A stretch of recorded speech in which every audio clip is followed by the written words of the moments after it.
Donc Abu Hatim rahmatullahi alayh, toujours dans Rawdatul Uqala, il va nous parler de quelque chose de très intéressant. Il va nous parler des amis, mais pas n'importe quel ami.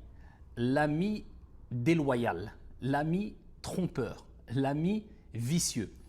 Cet ami qui t'a trompé, cet ami qui t'a fait du mal, cet ami qui est proche de toi, ou plutôt qui était proche de toi et qui t'a trahi, qui t'a fait plus de mal qu'un ennemi. Il a été proche de toi, tu t'es confié à lui, tu lui as dévoilé des choses, tu lui as fait confiance et donc c'est beaucoup plus douloureux lorsqu'il te trahit que si c'était un ennemi qui voulait te faire du mal.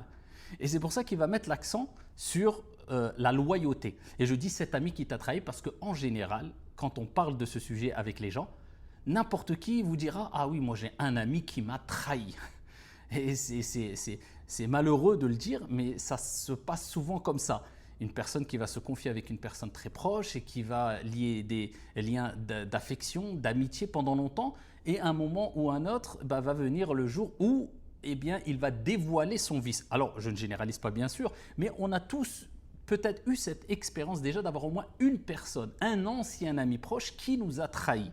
Et c'est pour ça que tout le monde se reconnaît dans ces paroles. Et donc il va parler de l'importance de la loyauté. Et il va aussi mentionner la parole de Mohammed al-Bakri rahmatullahi alayh, qui a entonné ces vers très connus. Ihdhar mawaddata madhiqin, khalat al-mararata bil halawa, yuhsi dhunuba. Il compte. Yuhsi dhunuba alayka ayyam as-sadaqati lil adawa.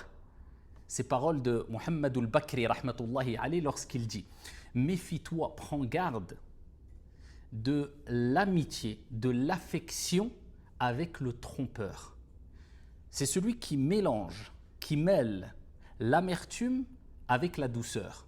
C'est-à-dire, c'est celui qui va te montrer de manière apparente un côté très doux, très sucré, mais il cache un côté très amer. Et ça, c'est un trompeur. Et c'est quelqu'un qui est déloyal, c'est pour cela qu'il souvent, il va te trahir et il va dévoiler ce qu'il y avait entre toi et lui par la suite. C'est pour ça qu'il entonne les vers qui suivent après. Yuhsi dhunuba alayka ayyam as-sadaqati lil adawa. Il compte tes fautes de jours d'amitié pour les jours d'inimité.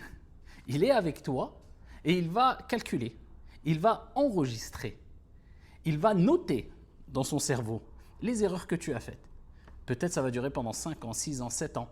Et quand Allah va le dévoiler son vice, eh bien c'est quand il va dévoiler quelque part, il va mentionner tes erreurs le jour où vous allez vous prendre la tête, le jour où il va y avoir une querelle.